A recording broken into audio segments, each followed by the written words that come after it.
Hello. Please hit like button and subscribe my channel.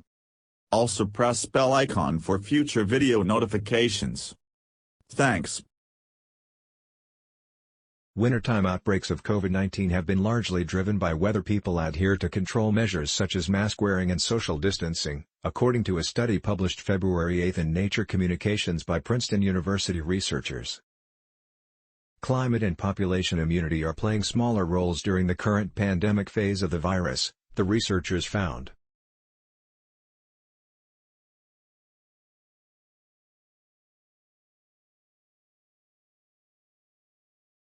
The researchers, working in summer 2020, ran simulations of a wintertime coronavirus outbreak in New York City to identify key factors that would allow the virus to proliferate.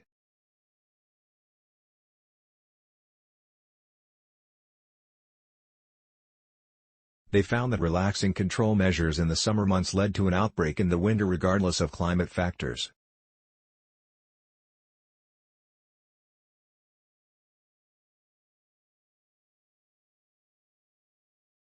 Our results implied that lax control measures, and likely fatigue with complying with control measures, would fuel wintertime outbreaks, said first author Rachel Baker, an associate research scholar in Princeton's High Meadows Environmental Institute, HMEI.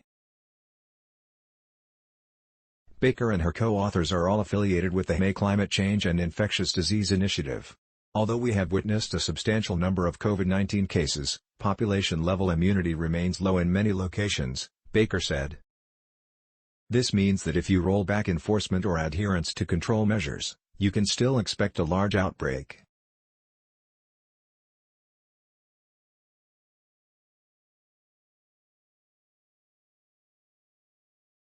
Climate factors including winter weather play a secondary role and certainly don't help. The researchers found that even maintaining rigid control measures through the summer can lead to a wintertime outbreak if climate factors provided enough of a boost to viral transmission. If summertime controls are holding the transmissibility of coronavirus at a level that only just mitigates an outbreak, then winter climate conditions can push you over the edge, Baker said.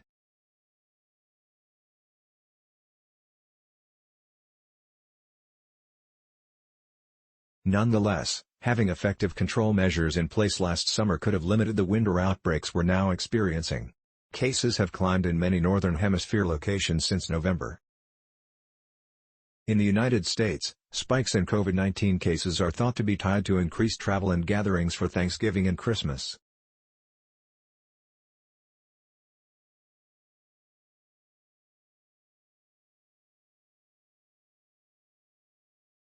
Notably, outbreaks were recorded in temperate locations such as Los Angeles in addition to regions with much colder conditions, Baker said. At the same time, large outbreaks were observed in South Africa from November to January, which are that country's summer months.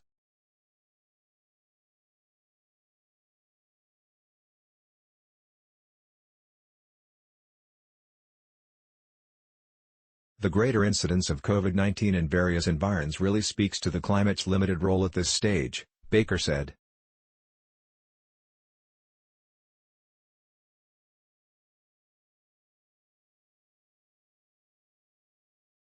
In May, the same authors published a paper in the journal Science suggesting that local climate variations would be unlikely to affect the coronavirus pandemic. The paper suggested that hopes that the warmer conditions of summer would slow the transmission of the novel coronavirus, SARS-CoV-2, in the Northern Hemisphere were unrealistic.